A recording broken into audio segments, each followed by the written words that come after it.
Hi, I'm Lum, and this is the part of the Cape Report where I talk about movies. In spirit with the Christmas season, today's review is about Home Alone 2, Lost in New York, written by John Hughes and directed by Chris Columbus. Now, many have written this one off as a cheap attempt at recapturing the magic of the first Home Alone, all in the efforts to make more money. And that's not entirely wrong. Like the previous movie, it follows young Kevin McAllister as he is separated from his family right before Christmas, this time placing him in the much bigger set piece of New York City. Despite this new location, the plot isn't doing too much different from the original in terms of story beats. However, this movie delivers on all fronts in terms of what a Home Alone movie should be. It has just as much heart and comedy as the first film, as well as a very entertaining trap sequence. Harry! I've reached the top! If you're just looking for a fun holiday movie to watch with the family or simply want more Home Alone, then this is the watch for you. Maybe it can't match the original's quality, but it does have the quality of being perfectly not terrible in every regard. 6 out of 10, rated PG. Fun for the whole family. Have a great Cape Day and happy holidays.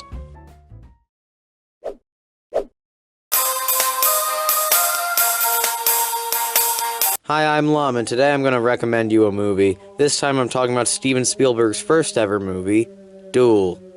The 1971 film was based on a road rage incident that happened to author and writer Richard Matheson, expanded into a full TV thriller. I originally watched this movie as a joke with my family, but it wasn't long until I actually ended up appreciating every aspect of what I was watching. It follows a slightly pathetic middle-aged salesman who is on his way to rural California to meet a client.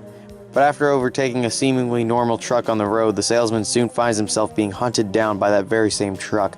The majority of the movie takes place on the road, with this 40-ton monster never leaving the salesman alone. It chases him down, plays mind games with him, and even commits the grievous sin of property damage. The chase is intense, and the truck is made to be a pretty great threat.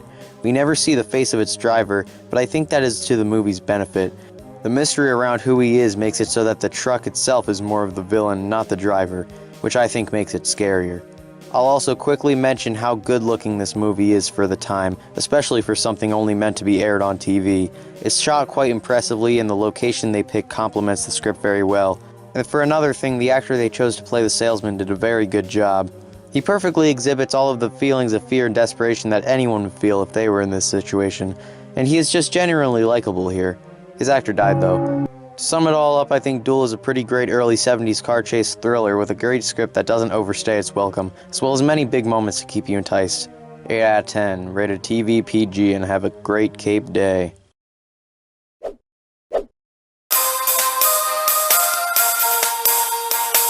Hey Cape, I'm Lum, and today I'm going to review not one, but two games, those being Portal and its sequel, Portal 2.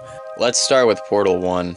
Portal 1 was released in 2007 by the formerly revered studio known as Valve as part of a game pack known as the Orange Box.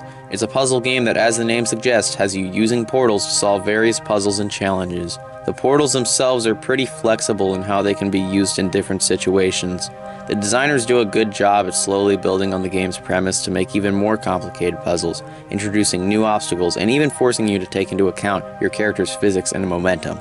The game never feels like it overstays its welcome either. It's a perfect length and it knows how to keep things fresh. Along with its innovative gameplay, there's also a pretty good story here. There's a lot of secrets to discover that can give you hints at what's going on, and a great twist that I'm not going to spoil here. And if you aren't a fan of cutscenes in video games, don't worry, because this game only has like one and it's about 15 seconds long.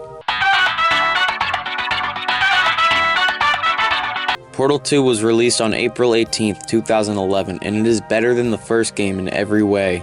It introduces tons of new mechanics, challenges, and areas, as well as a much more interesting story.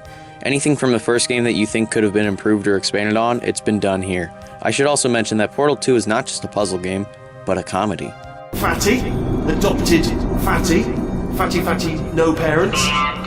What? What exactly is wrong with being adopted? What's wrong with being adopted? Lack of parents. The first game was pretty funny, but it was a little more subtle about it. Portal 2 was just on another level. In terms of difficulty, these games are pretty easy. You don't have to be that smart to beat it. Portal 2 is definitely a huge step up in difficulty though. If you're not great at video games, this series might just be the perfect one for you because it's less about skill with a controller and more about thinking power. They're both rated everyone 10 and up, so if you go to this school, there's no excuse now. Portal 1 gets an 8.5 out of 10 plus a gold star for being the original. Portal 2 gets a 10 out of 10 and 2 thumbs up because it's perfect. Now play it. See ya, Cape.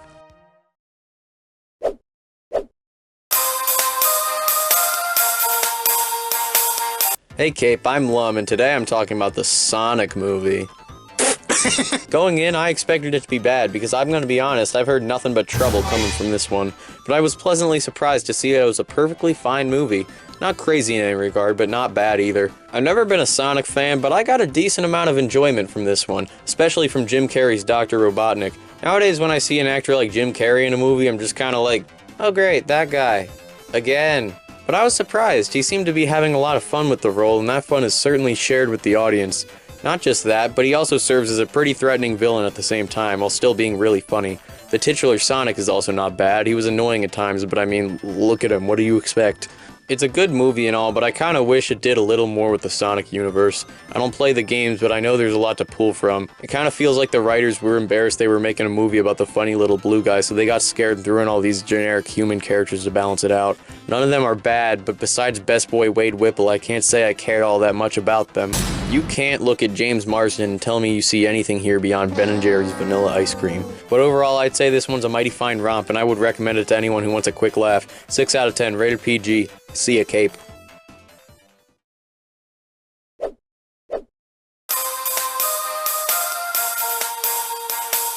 Hey Cape, I'm Lum, and recently I watched the Minecraft movie. It has been by far my most requested movie to review here at Lum Reviews, and I'm sure all 3 of my fans are wondering how I felt about it.